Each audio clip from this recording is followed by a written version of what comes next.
Hey guys, Dan here from Guitar from the Heart, and continuing on in this series of the flat major keys, the notes that are found in them, and the chords that are derived from those notes.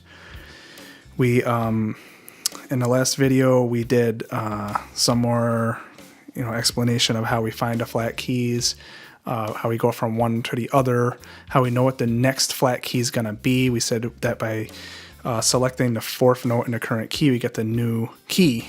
So the last key, the first key we did was C, which has 0 flats, and the fourth note of the key of C is B flat.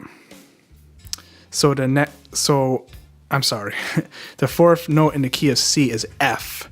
So that was the note for the new key. We write out the note to F, and the fourth of that one would be B flat. So it's like 4, 4. 4. Look at the current key, look at the fourth degree to find a new note for the new key, and then to determine what new note is going to be flat, you look at the 4 of that key. And so in the key of F, the 4 was B flat, so then we got the next key was B flat, and we harmonized that, and we got the key of B flat major, and we said that the new key is going to be, the next key we get by looking at the fourth is going to be E flat. So let's do that one. Key of E flat major is going to have E flat, F, G, A, B. It's going to retain that B flat, right, that we first got from the key of F, and then C, D, E flat. So these are we're in the key of E flat and the key of B flat, so these are retained from the previous keys, but there's going to be a new flat. And which one is it going to be? 1, 2, 3, 4. It's going to be A.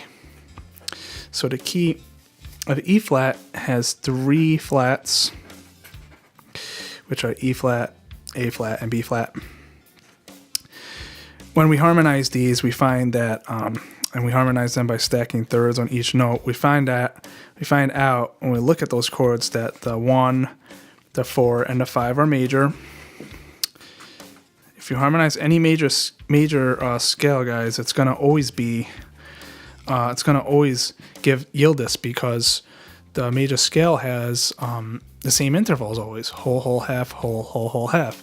So if you harmonize those, they're always gonna, if you stack thirds and you do the root, the third, and the fifth on each note, it's always gonna yield out that same pattern of a 1, a 4, a 5 chord, a major, 2, 3, 6 minor, and a 7 is diminished.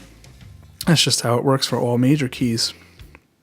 And so from here we can basically say E flat major is the 1 chord, right? The 2 chord is going to be F minor. The 3 is going to be G minor. 4 is going to be A flat major. Okay, so we leave that like that. The 5 is going to be B flat major. The 6 is C minor. The 7 is going to be D diminished, and then the 8 again is going to be, well, the 1, E flat major. So long as you know how to play these chords on your instrument, you should be okay. Playing with these, you should stay in key, and you can write songs with this stuff. All right, so that's it for E flat.